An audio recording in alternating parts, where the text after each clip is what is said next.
About a week and a half ago, something happened that was unwelcome and deeply humbling and also very educational for me and for you. So let's talk about what happened to my hip mobility and my lower back. And if you have chronic hip pain or back pain, you will want to watch through to the end because I'm going to share one simple hack that will actually make your hips a lot more mobile and strong and protect your spine. And I'm going to show you an exercise that makes your hips work a whole lot better and in sync with your spine so that you don't hurt your back again like this guy.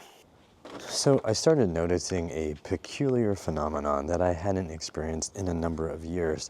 I wasn't able to lift my foot up like this to put on my socks or my shoes. I could only get my leg to around here, and something around my hips, my butt, and even a little bit creeping up to the top of my pelvis was hurting, so it was almost causing me some low back pain. So I was doing a lot of pigeon stretching, and I was hoping that was going to help, but, well, let me get to that. You see, even though I'm definitely on the road to recovery, for a few days there, I couldn't even get close to reaching my foot.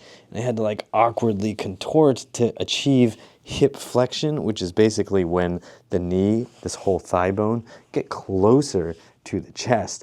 It was killing, absolutely killing my low back. And pigeon stretching didn't really prevent it, unfortunately, for reasons I'm going to explain, and I'm going to show you some interesting insights that I had forgotten from lessons many, many years ago, 10 years ago probably. I am getting old. I'm going to show you a couple solutions to having really tight hips and poor hip flexion that can help you prevent doing what I did, which was pretty damn painful. And just so we're clear, I wasn't doing a pigeon stretch on the floor like you would in yoga. I was doing different variations like on my back or elevated on a surface like this and just trying to get my hip flexion to improve a bit more, but I was finding that I wasn't making that much progress.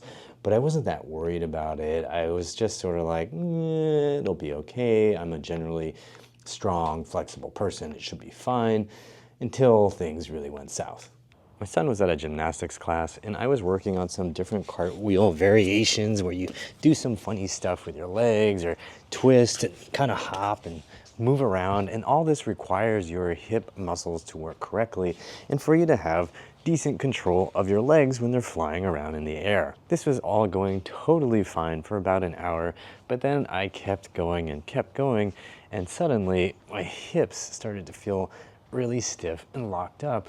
And then I sat down to take a rest because my hips were feeling so stiff for, like 3, 4, 5 minutes, watched some videos, and then I got up and I literally couldn't stand up straight. It was like stabbing pain in my low back, like a knife in the back. And I was just like, oh my God. And hey, I just want to take a quick second to invite you to check out the Back Pain Fix program at uprighthealth.com/backfix. I'll have a link in the description box. It's a program I've made full of follow-along workouts to help you free your spine, free your hips, and free your shoulders so that your back doesn't hurt anymore. So I invite you to check it out when you're done with this video, uprighthealth.com/backfix, or you can just open up another tab and keep that open and add it to the other 17 tabs that you've got open right now. All right, let's get back to it. It was in the middle of the second night of really bad sleep when I remembered something that I used to do when I had a lot more hip pain and back pain, and that was to actually squeeze my glutes and activate them in more motions. And I got a little bit more comfortable while I was lying in bed if I just squeezed my glutes, and when I was doing things like standing up, if I really squeezed my glutes, it really helped my pelvis feel more stable, and it helped my low back feel a whole lot safer and a whole lot less painful. You see, years ago, I discovered that a lack of activation of my butt muscles was actually causing me a lot of hip pain. So I spent a lot of time learning to contract my glutes more often than I thought was necessary, and that really helped smooth out a lot of motions. For example, today, I'm noticing that when I try to reach forward towards my shoe, if I don't have my glutes squeezed, I feel a lot of tension and pulling in my low back. But if I actually squeeze my glutes a little bit, not like super duper hard, but just a little bit, I can actually go a lot farther with no pain because my pelvis is being stabilized. And I think that means my spinal muscles are able to just relax and function and do their jobs while the glutes are able to do their jobs as well. For me and many other people, sitting in a chair for long periods of time virtually guarantees that your glute muscles are going to get used to being in the off position. So when you stand up to go do other stuff, you're not ready to just fire those muscles anymore, and they just don't participate. For me, the consequence was when I went to stand up, I would use my low back muscles instead of my glute muscles to help get my center of gravity a little closer to my feet so that my knees, my thigh muscles could do all the work, my glutes wouldn't do anything, and my low back would just get crunched. Yeesh. And if you've noticed your glutes get completely shut off from sitting in a chair all day, drop me a comment down below in solidarity. Once I started squeezing my glutes a little bit more, I started noticing my back wasn't hurting so much, and then I decided to bring back an exercise I haven't done in a while to make sure that my glutes are participating in squats, hinges, and all kinds of other motions throughout the day. A hinge is when you're folding at the hips. Your glute muscles are uniquely positioned to help you control this, and when they are strong and they're active in the hinge, you feel good and your back doesn't undergo a lot of stress and strain, even if you're lifting even a moderate amount of weight. So glutes on feels great. When you do a squat, your glutes also help stabilize your pelvis. They can help propel you back up. They also help decelerate you on the way down. So it helps you feel smooth and controlled through the full range of motion. But I was noticing for a while that every time I got to a certain point in the hinge, I'd kind of shift around, my belly would just kind of relax, my butt would fully relax, and then I would feel a little bit of tugging and pulling in my back. The same thing happened in the bottom of a squat. Every time I would go down to do a squat, I'd come down and then I'd feel everything just go slack. Or I'd just feel like I couldn't go any further while still maintaining tension in my glutes and in my belly. And once the back pain started, it was downright horrible. This is what helped me fix it.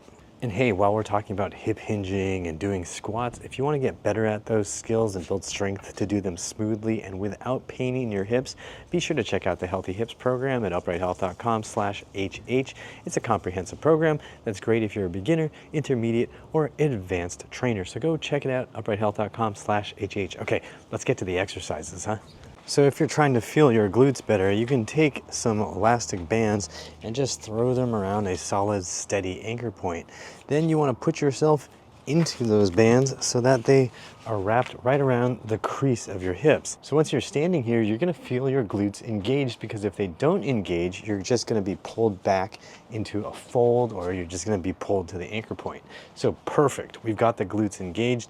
Then you are going to do a hinge. You're going to let the band win slowly. So you want to keep engaging the glutes as your hips are being pulled back, and then you keep them engaged as you push forward. So it's kind of like you're trying to hump the air here. You're going boom forward. You should feel those glutes engaged at the top.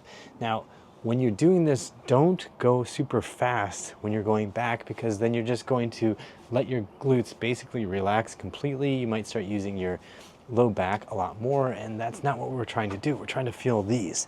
So I'm just going and back up. And if I do this slowly and carefully, I can feel the glutes working both concentrically, meaning they are shortening to create this standing motion, and also eccentrically, while they are trying to decelerate the motion of my hips being pulled back. But we're not done yet, because once we get the burning in the hinge, we can then do another exercise that's going to help get the booty stronger for other daily life activities. Whoa!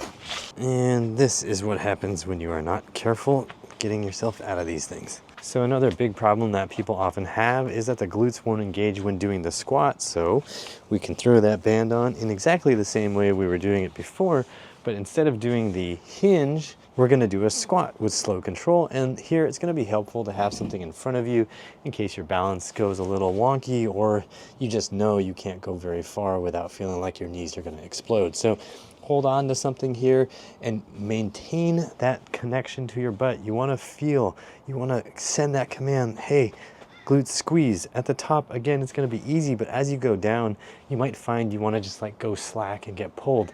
But use your glutes, keep them on, keep them fighting the band, and slowly go down. Wherever you feel like your glute muscles just want to give up and let go, stop there.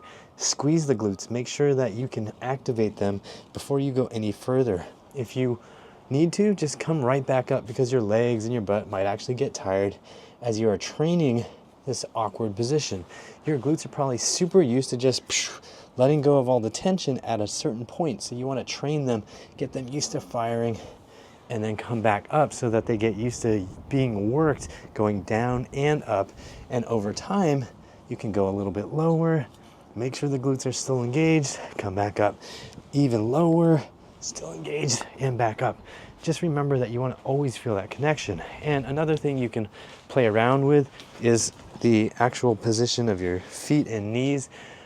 I find probably around shoulder width is going to be a good place for you to start, but you can go narrower or wider and figure out what your glutes want to do when you're in these different positions, because you're going to find, well, if I'm way out wide here, maybe it's easier to squeeze the glutes.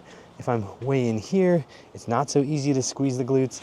And you can play around with that with the band around your hips so that you constantly have that tension that your glutes are fighting against. All right, even after doing just one set of these exercises, you might notice that your glutes are just more on, because you have now trained the pattern of contracting the glutes even as you go into your hinge and even as you go down into your squat. And that's going to carry over into your hinge and squat, feeling a whole lot more stable and secure. And then you should definitely do at least another set for each of those exercises. Depending on your leg strength, you might be able to comfortably do 2, 3, or 4 sets of either one of these exercises, or even both. It just depends on your fitness levels and what your body can tolerate, as well as whether you sleep, whether you do other exercises, etc., etc., etc. So just listen to your body, and remember that slow is safe and fast is foolish. Start off with a lower number and then gradually build things up. In terms of repetitions, just go till you get fatigued. That might be only 3 repetitions. It might be 5, 10, 15. If it's really going up to like 20 repetitions, you might want to use a heavier band or even hold on to a little bit of weight just to make sure you're getting a little more bang for the buck so that your muscles are getting stronger with more resistance. Once I realized these were helping me with my back pain, I started doing them a couple times a day throughout the day. I just did like 3 or 4 or 5 reps, just enough to feel the glutes fatigue, and that really helped reprogram my movement patterns so that my low back didn't feel like it was getting killed so much when I was hinging or squatting. And then I started being able to reach my foot because I was taking the time to get the glutes to help me when my back was trying to do way more than it was supposed to and way more than it could. So let me know how these exercises feel for you and your hips and your back pain by dropping me a comment down below. And if you have back pain or hip pain, make sure you check out my programs to help you fix those things at home on your own without having to waste a bunch of money on crazy supplements or whatever magic quick fixes and snake oil stuff that's out there on the internet. Check out the Back Pain Fix program at uprighthealth.com/backfix. I'll drop a link in the description box down below. And also the Healthy Hips program at uprighthealth.com/HH. Again, there will be a link down below. And remember that all my programs are money back guaranteed. So if they don't help you, you don't lose any money. So if you're looking to support this channel and to fix your body yourself, go to uprighthealth.com right now and go check out those programs to help you rebuild your body at home. Be sure to hit the like button, subscribe, and as always, I hope you remember that pain sucks, life shouldn't. Glutes on.